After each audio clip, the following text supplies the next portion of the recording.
Hello and welcome back. In this video I will show you how to easily duplicate objects in a circular layout using Power Duplicate in Affinity. I will delete everything except one. First, go to Object Handling and enable Transform Origin. A blue circle will appear. You can move it anywhere or straight down while holding Shift. Then press Command J or Ctrl J on Windows. In the layer panel, you will now see that your shape has been duplicated. In the transform panel, enter 360 degrees and divide it by the number of duplicates you want. In my case, I want 12. Then click Command or Ctrl J another 11 times.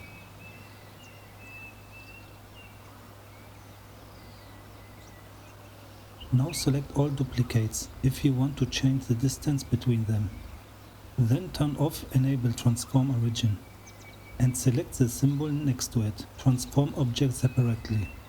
Hold Shift and Command to keep everything proportional. Then turn the symbol off again. You can change the colors or use the same method with other shapes or strokes. And that's it. Thanks for watching.